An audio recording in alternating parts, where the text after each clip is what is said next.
দেখো, আজকে যেটা আলোচনা করব সেটা হচ্ছে আর্টিকেল। ইংরেজির একটা সবথেকে গুরুত্বপূর্ণ এবং সহজ, কিন্তু এই আর্টিকেল ব্যবহার করতে গিয়েই আমরা বিভিন্ন রকম সমস্যার মধ্যে পড়ি। সেই জায়গাগুলো আজকে আমি এখানে ক্লিয়ার করব। দেখো, আর্টিকেল তিনটি, সেটা আমরা জানি, এ, এন এবং ডি। এবং এই আর্টিকেলকে দুভাগে ভাগ করা যায়। প্রথম হচ্ছে ইনডেফিনিট আর্টিকেল, ইনডেফিনিট এবং ডেফিনিট আর্টিকেল। ঠিক আছে, তোমাদের মধ্যে একটা ভুল যেটা লক্ষ্য করি, যে যদি বলি আর্টিকেলকে কয় ভাগে ভাগ করা যায়, তোমরা বলে দাও তিনটি ভাগ, দিয়ে এ এন ডি বলে দাও, কিন্তু ওটা নয়। মনে রাখবে যে আর্টিকেলের সংখ্যা কয়টি যদি বলা হয়, তাহলে তোমাকে বলতে হবে তিনটি, এ এন ডি। যদি বলা হয় আর্টিকেলকে কয় ভাগে ভাগ করা যায়, তার উত্তর হবে আর্টিকেলকে দুই ভাগে ভাগ করা যায়, ইনডেফিনিট আর্টিকেল এবং ডেফিনিট আর্টিকেল। ইনডেফিনিট আর্টিকেলের মধ্যে আছে এ এবং এন, আর ডেফিনিট আর্টিকেলের মধ্যে আছে ডি। ইনডেফিনিট শব্দটার অর্থ হচ্ছে অনির্দিষ্ট এবং ডেফিনিট শব্দটার অর্থ হচ্ছে নির্দিষ্ট। অর্থাৎ অনির্দিষ্টভাবে কোনো ব্যক্তি বস্তুকে যখন নির্দেশ করা হয়, তখন তাকে বলা হয় ইনডেফিনিট। ইনডেফিনিট আর্টিকেল ব্যবহার করা হয়। যেমন ধরো, যদি বলি এ বুক, একটা বই, একটা বই মানে যে কোনো একটা বইকে উল্লেখ করে। কিন্তু যদি বলি দি বুক, এই দি বুক মানে একটা বইকে নির্দিষ্ট করে দিচ্ছে, তখন বইটি কোনো একটা নির্দিষ্ট বইকে বোঝানো হয়। এরপর প্রথমে এসো যে এ এবং এন কোথায় বসে। এন কোথায় বসে না, এন বসে যে সমস্ত শব্দগুলো ভাওয়েল দিয়ে শুরু হয়। ভাওয়েল কোনগুলো? এ, ই, আই, ও, ইউ। এই যে পাঁচটা ভাওয়েল আছে, এই ভাওয়েল দিয়ে যে সমস্ত শব্দ শুরু হয় তার আগে সবসময় এন বসে, এটা মনে রাখতে হবে। যেমন ধরো, আউল, আমব্রেলা,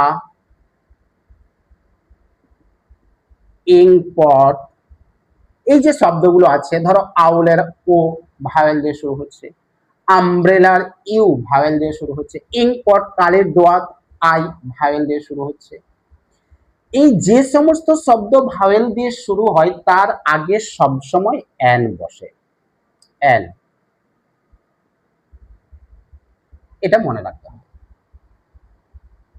ঠিক আছে, কিন্তু এই যে ভাওয়েল দিয়ে শুরু হয়েছে বলে এন বসে, কিন্তু এই যে ব্যতিক্রমী জিনিসটা আছে, সেই জিনিসটা একটু ভালো করে মনে রাখতে হবে, সেই জায়গাটাতেই আমাদের বেশি ভুল হয়। যেমন কিছু শব্দ আছে যেগুলো ভাওয়েল দিয়ে শুরু হচ্ছে ঠিকই, কিন্তু সেখানে এন না বসে এ বসে। যেমন ধরো, যদি বলি useful, European, unique, university, UE, এই যে শব্দগুলো আছে, এই শব্দগুলো দেখো সব ইউ ভাওয়েল দিয়ে, ই ভাওয়েল দিয়ে, এখানেও ভাওয়েল দিয়ে, এগুলো সব ভাওয়েল দিয়ে শুরু হচ্ছে। কিন্তু এই শব্দগুলোর আগে এন ব্যবহার না হয়ে এ ব্যবহার হয়, এটা মনে রাখবে। এই যে গটাগতক শব্দ আছে, এই শব্দগুলো ব্যতিক্রমী। কেন না, এই শব্দগুলোর যে সাউন্ড, অর্থাৎ যে শব্দের উচ্চারণটা, সেটা কনসোনেন্ট সাউন্ড দিয়ে শুরু হচ্ছে। যেমন ধরো ইউজফুল, প্রথমে উচ্চারণটা আসছে ইউ, এই যে ইউ প্রনাউন্সটা, এর সাউন্ড কিন্তু শুরু হচ্ছে কনসোনেন্ট দিয়ে। যেমন ধরো ইউ, এটা ইউ, এই যে ওয়াই সাউন্ড দিয়ে শুরু হচ্ছে, আর ওয়াইটা কি, ওয়াইটা কনসোনেন্ট। তাহলে এই যে ইউ ওয়াই সাউন্ড দিয়ে শুরু হচ্ছে, কনসোনেন্ট সাউন্ড দিয়ে, যে কারণে এই শব্দগুলোর আগে এ ব্যবহার হয়। আসলে এ এন ব্যবহার হয় কোন সাউন্ড দিয়ে শব্দটা শুরু হচ্ছে তার উপর নির্ভর করে। যদি ভাওয়েল সাউন্ড দিয়ে শুরু হয় তাহলে এন বসবে, এবং যদি কনসোনেন্ট সাউন্ড দিয়ে শুরু হয় তাহলে এ বসবে। এর সাথে আছে ধরো ওয়ান, ওয়ান আইড ডিয়ার, এক চক্ষু হরিণ। এই যে ওয়ান শব্দটা, one, one eyed deer, one rupee note, one rupee coin, এই যে ও ওয়ান শব্দের এর উচ্চারণ যদি ওয়া হয়ে যায়, ওয়া যদি উচ্চারণ হয়ে যায় তাহলে এর ক্ষেত্রে এ বসবে, কারণ ওয়া ওয়া যে শব্দটা এটাও কিন্তু কনসোনেন্ট সাউন্ড। যেমন ধরো যদি বলি ওয়াটার বোতল, জলের বোতল, ওয়ান্ডারফুল, ওয়ান্ডারফুল, এই যে শব্দগুলো দেখো, ওয়ান্ডারফুল ডাব্লু দিয়ে শুরু হয়েছে, ওয়াটার বোতল ডাব্লু দিয়ে শুরু হয়েছে, এবং উচ্চারণ কি এই যে ওয়া আসছে, ওয়া সাউন্ডটা আসছে, তার মানে ওয়া সাউন্ডটা হচ্ছে সেটা কনসোনেন্ট সাউন্ড, যে কারণে এ বসছে। তাহলে এই ব্যতিক্রমীটা মনে রাখবে, বিশেষ করে এই যে ও এর উচ্চারণ যদি ওয়া হয়ে যায় এবং কোনো ভাওয়েলের উচ্চারণ যদি ইউ হয়ে যায়, এই দুটো সাউন্ড মনে রাখবে, ইউ এবং ওয়া, এই সাউন্ড হয়ে গেলে এন না বসে এ বসে। এটা ব্যতিক্রমী জিনিস, এবং এই ব্যতিক্রমী জিনিসগুলোই বেশি পরীক্ষাতে আসে, এটা তোমাদেরকে মনে রাখতে হবে। আবার ধরো আমরা শিখলাম যে কনসোনেন্টের আগে এ বসে, ভাওয়েলের আগে এন বসে।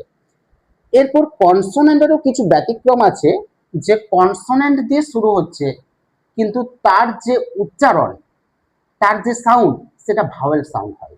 যেমন ধরো যদি বলি এম এ, এম এল এ, তারপরে ধরো H S, H S student দেওয়া থাকে, তারপরে ধরো অনার, অনারেবল, তারপরে ধরো অনেস্ট, অনেস্ট ম্যান দেওয়া থাকে। এই যে শব্দগুলো দেখো, এই সব শব্দগুলোই কিন্তু কনসোনেন্ট দিয়ে শুরু হয়েছে। এ মে উচ্চারণটা আসছে এ, প্রথমেই ভাওয়েল সাউন্ড আসছে। অনারেবল অ, ভাওয়েল সাউন্ড আসছে। H S A, vowel sound আসছে। তার মানে এই যে শব্দগুলো আছে, এই শব্দগুলো একটু মনে রাখবে, এর আগে এন না, এ না বসে এন বসে যায়। এগুলো কনসোনেন্ট দিয়ে শুরু হচ্ছে কিন্তু এর সাউন্ড আসছে ভাওয়েল, যে কারণে এর আগে এন বসে। বোঝা গেছে? এই ব্যতিক্রমী কিছু আছে, এই ব্যতিক্রমীগুলো শুধু মনে রাখবে, তাহলেই হয়ে যাবে। এবং এ মানেও একটি, এন মানেও একটি। যখন অনির্দিষ্টভাবে কোনো ব্যক্তি বস্তুকে উল্লেখ করবে তখন তার আগে এ বা এন বসে। এ মানেও একটি, এন মানেও একটি। কিন্তু এখানে ধরো এ মানে একটি এবং এন মানেও একটি, এটা আমরা জানি। আচ্ছা বলো তো তাহলে এ মানে একটি, এন মানে একটি, ওয়ান মানে, ওয়ান মানেও তো একটি, তাহলে কেন আমরা ওয়ান ব্যবহার করি না? এখানে একটু মনে রাখবে যে এ এন একটি, এটা ব্যবহার করা হয় সাধারণত স্বাভাবিকভাবে কোনো কিছু বলার জন্য। কিন্তু যদি আমরা এ এন এর পরিবর্তে ওয়ান ব্যবহার করে দিই তখন অর্থ একই থাকবে, কিন্তু তখন এই যে ওয়ান, এই সংখ্যাটার উপর একটু জোর দেওয়া হয়। যেমন ধরো যদি বলি আই হ্যাভ এ পেন, আবার যদি বলি আই হ্যাভ ওয়ান পেন, দুটোর অর্থ একই। আই হ্যাভ এ পেন, আমার একটি পেন আছে, স্বাভাবিকভাবে আমরা বলছি। কিন্তু যদি বলি আই হ্যাভ ওয়ান পেন, তখন এটার মানে হবে আমার একটি পেন আছে। অর্থাৎ এই যে ওয়ানটার উপর জোর দেওয়া হচ্ছে, একটি পেন আছে, আমার একটি ভাই আছে, আই হ্যাভ ওয়ান ব্রাদার। বোঝা গেছে? যখন সংখ্যার উপরে জোর দেওয়া হয় তখন ওয়ান ব্যবহার করা হয়, না হলে স্বাভাবিকভাবে ব্যবহার করার জন্য আমরা এ বা এন ব্যবহার করি। এটা মনে রাখবে। আরেকটা জিনিস যেটা মনে রাখবে সেটা হচ্ছে এই যে আর্টিকেল, আর্টিকেলটা যদি বলা হয় কোন পার্টস অফ স্পিচ, ধরো লেখা আছে এ বার্ড, একটা পাখি। আমরা এই শব্দটাকে অ্যাডজেক্টিভ হিসাবে ধরে নিই, কিন্তু এটা অ্যাডজেক্টিভ নয়, এটা মনে রাখবে আর্টিকেল গুলো হয় ডিটারমিনার, এটা মনে রাখবে। একটা পাখি অর্থাৎ পাখিটার দোষ গুণ অবস্থা প্রকাশ করছে, তার মানে আমরা এটাকে অ্যাডজেক্টিভ হিসাবে ধরে নিই, কিন্তু না, মডার্ন গ্রামার, আধুনিক গ্রামার কি বলছে, এ বা এন এটা ডিটারমিনার, এটা অ্যাডজেক্টিভ নয়। বোঝা গেছে? এই জিনিসটা একটু মনে রাখবে। এরপরে যে দিটা আছে, এরপরে নেক্সট কোনো একটা ক্লাসে আমি দিটা নিয়ে আলোচনা করব। আজকে এই পর্যন্তই থাক, ভিডিও একটু বড় হয়ে যাচ্ছে।